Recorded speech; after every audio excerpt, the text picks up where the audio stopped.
ఎప్పుడో అనుకున్నాను కానీ ఎప్పుడు చేస్తానో ఇంకా ఇప్పుడు మొదలు పెట్టేద్దాం అని చెప్పి మెల్లగా మొదలు పెట్టాను. అసలు ఏం మొదలు పెట్టాలనుకున్నావు అక్క, ఇలా చెప్పి చెప్పకుండా చెప్తున్నావేంటి అనుకుంటున్నారు కదా.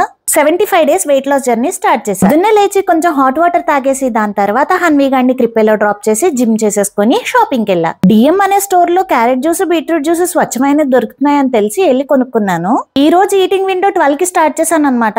ఫస్ట్ బీట్రూట్ జ్యూస్ తాగాను. నిజం చెప్తున్నాను, క్యారెట్ జ్యూసే బాగుంటది, బీట్రూట్ జ్యూస్ అంత బాగాలేదు. తర్వాత స్నానం చేసేసి మెల్లగా వంట కూడా పూర్తి చేసేసాను. ఈ రోజు లంచ్ ప్లేట్ లో ఏమేమి ఉన్నాయో మాట్లాడేసుకున్నాము. నిన్న మిగిలిపోయిన ఫిష్ కర్రీ, ఈ రోజు ఫ్రెష్ గా వండుకున్న టమాటా పప్పు, బెండకాయ వేపుడు విత్ వైట్ రైస్, మొన్న గ్రోసరీ షాప్ నుంచి తెచ్చుకున్న కీరదోసకాయ ముక్కలు. ఖచ్చితంగా మీ మీల్ ప్లేట్ లో కీరదోసకాయ ముక్కలు యాడ్ చేసుకోవడం మర్చిపోద్దు సుమి. లంచ్ అయిపోయాక ఖర్జూరం తినేసి అలా ఒక నాపేసాను అనమాట. అంత తిన్న తర్వాత నిద్ర రాకుండా ఉంటదా. ఒక 40 minutes నాపేసి లేచిన తర్వాత కొబ్బరి నీళ్ళు తాగాలనిపించింది. సో ఇంట్లో ఉన్న కొబ్బరి నీళ్ళు బాటిల్ ఓపెన్ చేసి గ్లాస్ నిండగా వేసుకుని తాగేశాను. ఫ్రెష్ కొబ్బరి నీళ్ళు తాగొచ్చు కదక్క, తాగేదేదో అనుకుంటారేమో, ఇక్కడ ఫ్రెష్ కొబ్బరి నీళ్ళు దొరకవు, అందుకే దీంతో సరిపెట్టేసుకుంటున్నాను. నాకైతే ఇది నచ్చింది. ఇక మళ్ళీ ప్రయాణం మొదలు. హన్వీ గాడిని స్కూల్ నుంచి తీసుకొచ్చేయాలన్నమాట. సో తీసుకురావడానికి బయలుదేరి తీసుకొచ్చేసి దాంతో కొంచెంసేపు ఆడుకున్న తర్వాత ఈవినింగ్ స్నాక్స్ లోకి చెర్రీస్ తిన్నాను. పక్కనే టీ మరిగించి టీ అయిపోయిన తర్వాత ఒక కప్పులో టీ వేసుకుని వేడివేడిగా టీ కూడా ఎంజాయ్ చేశా. మధ్యలో హన్వీ గాడి పనులన్నీ ముగించేసుకుని ఇక డిన్నర్ టైం అయిన వెంటనే చక్కగా దోశలు వేసుకుని చట్నీ చేసుకుని తినేసా.